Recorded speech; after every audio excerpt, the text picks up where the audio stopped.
This is my perspective that you need to use grammar as a tool, not as a trap. Because if you are learning a lot of grammatical rules and all, so somehow you are getting into this trap. So you have to use grammar as a tool which is going to help you to improve your speaking, your listening, and your vocabulary. Have you ever stopped speaking in the middle of your sentence because you were not sure whether your grammar is correct or not? So, have you ever faced this issue? Like sometimes it happens when we are speaking and we get stuck because we think about the grammar, whether we are using the right grammar or not. If you have faced this issue, then you are not alone. Because when I was learning this language, I was also facing this issue. Whenever I was coming across any kind of sentence and I was using any kind of sentence, so I was getting confused. Do I need to use will or I need to use would? These kind of questions. Here, I need to use is or I need to use are. So these kind of questions were popping into my head related to grammar. But I would say that you don't have to be perfect. I would say that you have to start to become better. In today's video, I'm going to discuss, is grammar important in learning spoken English? Because most of the people, they just ask me the same question. I'm learning spoken English, and some people say that grammar is not important at all, and some people say grammar is very important, so I'm getting very confused and I'm not able to make a head or tail of it. So in that certain situation, what should I do? Do I need to learn grammar rules or I just need to speak? What should I do? So in today's video, I'm gonna clarify this situation and what you need to do and what not. Let me clear it up. If you are a beginner, then grammar should be your guide, not the goal. Grammar is gonna help you to move forward, but it should not be your goal, because some people think that I need to learn many grammatical rules and all and I'm gonna master grammar. Because for speaking, it requires basic grammar. You do not need to learn some lengthy rules of grammar.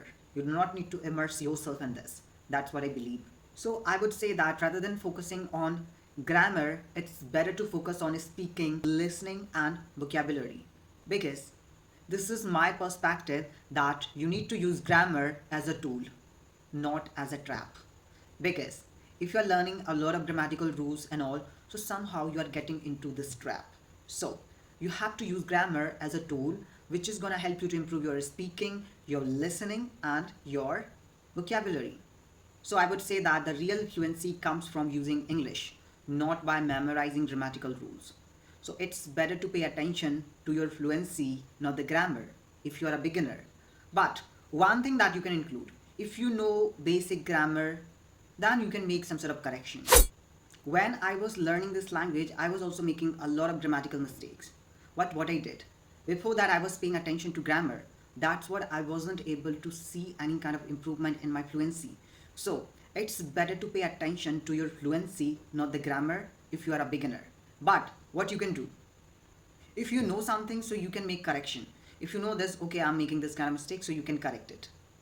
Because it matters a lot. Are you able to express your thought by speaking and the other person is able to understand or not?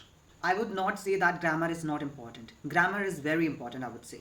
Because if you are planning to take any of the English language proficiency test, so where they are gonna assess your performance on the basis of your grammatical range and accuracy. So grammar is very important, but if you are a beginner, so you do not need to learn a lot of things about the grammar. You need to learn the basic things, the basic grammar, which is required to construct sentences. So you need to learn how to construct sentences, basic sentence structures. You need to learn about the tenses, because it's very important to learn about the tenses. And I believe that it's not that complicated to learn about the tenses, right? And after learning all these things, make sure that you're going to participate in speaking. Listen, speak, and read. These three things are very important if you're a language learner. You do not need to run behind grammar and all. But one thing that you can do, if somebody is correcting your mistake, so by correcting 1 to 2 mistakes every day, we are going to enhance our grammar as well. Yes. Or rather than using the direct method of the grammar, you can go through indirect method by immersing yourself in some sort of grammatical rules indirectly. Suppose you are saying that I was studying in night. So somebody made a correction and that person told you, you have to say at. You do not need to think about preposition and all. That person told you, you have to use at when you are using the word night. So you can say I'm studying at night, something like that. So you do not need to put that much efforts or something extra to dive into grammar. But if somebody is making correction, so you can memorize that thing because your main purpose is fluency first, not the grammar. I would say that in the end, that you don't aim to be perfect, just aim to be brave, to tackle the situation. That's what you need to do. So if you like this video, do not forget to subscribe our channel. And if you have any question, feel free to put it in the comment section below. Thank you so much for watching this video. See you in the upcoming video with some amazing topics like this. Thank you.